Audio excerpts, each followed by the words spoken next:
binabati ko ang mga pahayag ng Quadcom, specifically yung mga pahayag ni Congressman Ako. Ito yung message ng kaibigan kong retired general.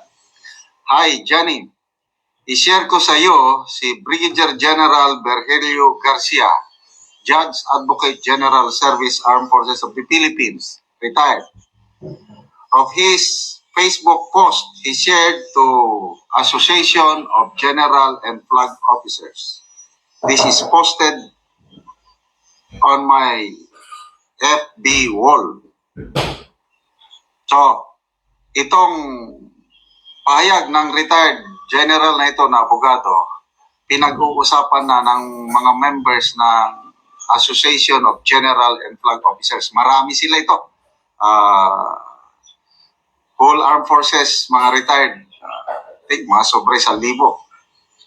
Okay, so ito na yung, basahin ko yung opinion ni Brigadier General Virgilio Garcia. Ulitin ko abogado, Judge Advocate General Service. Sabi niya, according to Congressman Ako, the Quadcom hearings uncovered Duterte's link to grand criminal enterprise. I quote a portion of his report. Let us now, ito na yung word ni Congressman Ako. Let us not forget that countless lives were lost in the war on drugs.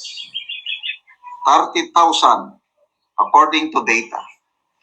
We have heard from the families of the victims of this campaign, many of whom, according to former President Duterte, were considered collateral damage. With all due respect to you, Congressman Ako, first, may mga points yan, mga 6 o 7 points yan. First, mambabatas ka pero maliwanag na wala kang alam sa batas. Your actions illustrate. Ito ang mabigat. Mambabatas ka pero wala kang alam sa batas. Your actions illustrate. Grabe. Kilala ko pala itong si Brigadier General Virgilio Garcia. Nagsama kami sa Camp Aguinaldo mga 2 years. 2014 to 2015. Bago ako nag-retire, nakadaopang palad kito. Nagkasama kami sa trabaho. Marunong, magaling na general, marunong na abogado. Okay. Sabi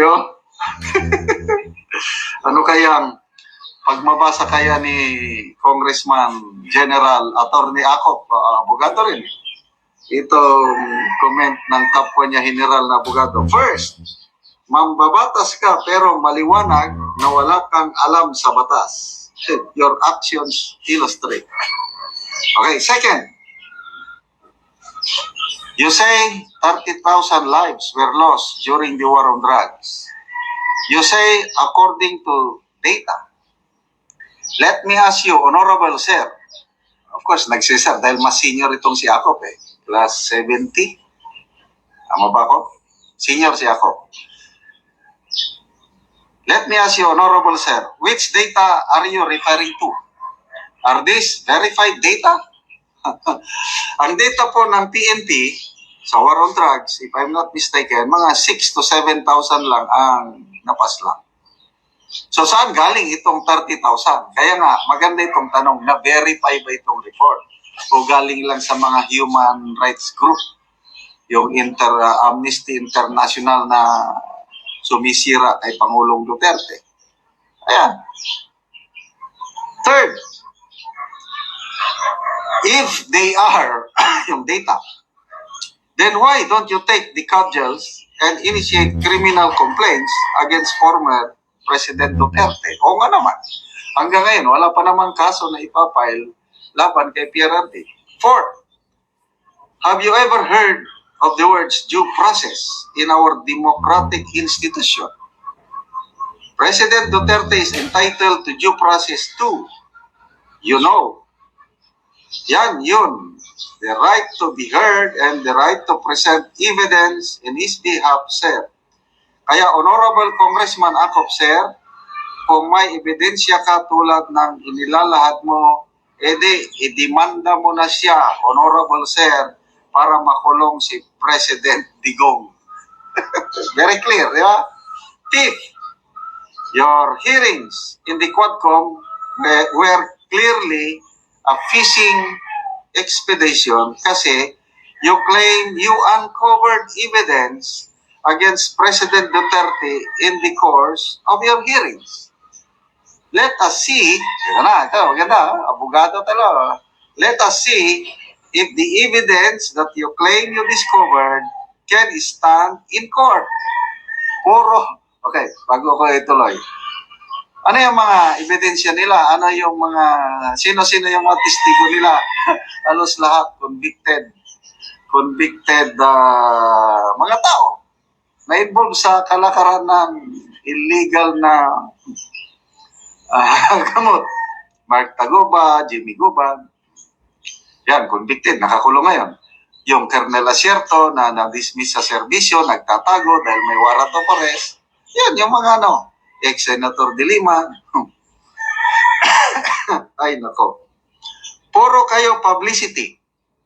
It's time for action, Honorable Sir. 6. You claim you have heard from families of victims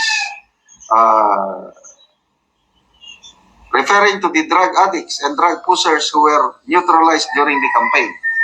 My question to you, Honorable Sir, is this.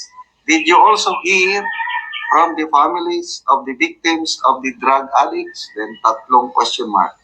Hindi ka one-sided yan, sir, ha? Meron ba silang inimbita sa Quadcom na mga families ng nabiktima ng mga drug addicts? Wala akong matandaanan eh. Kaya tanong, one-sided yata kayo. 7. You say 30,000 drug addicts and drug pushers were lost during the war on drugs. Sir, did you also take count of how many innocent lives were taken by the drug addicts and drug pushers that you are advocating for? How many, sir? Do you have a figure? Do you at least have an idea how many, sir? Ay, mas marami ang mga biktima ng mga drug addicts, drug pushers. 8. It might not have occurred to you na natutuwa ang mga drug lords sa union, sir. Gets mo, sir? Pag sila, gets mo, sir? Nagsisir, kailang, puno ng emosyon na yon. May galit. Gets mo, sir?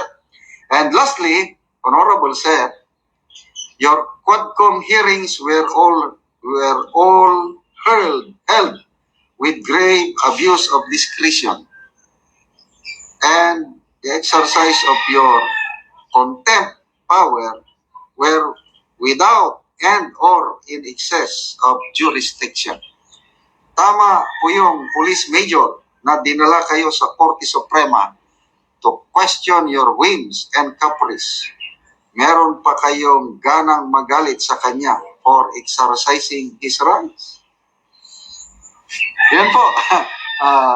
Sana mabasa ito ni Congressman Acop at magbigay siya ng reaksyon. Kasi itong si General Bato, continuous ang palitan nila ng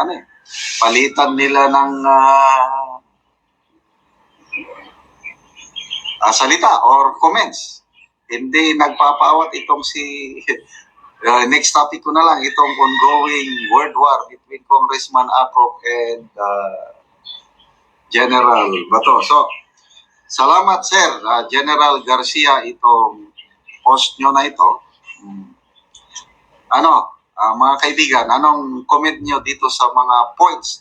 8 points na tinanong ni General Virgilio Garcia kay Congressman Acop.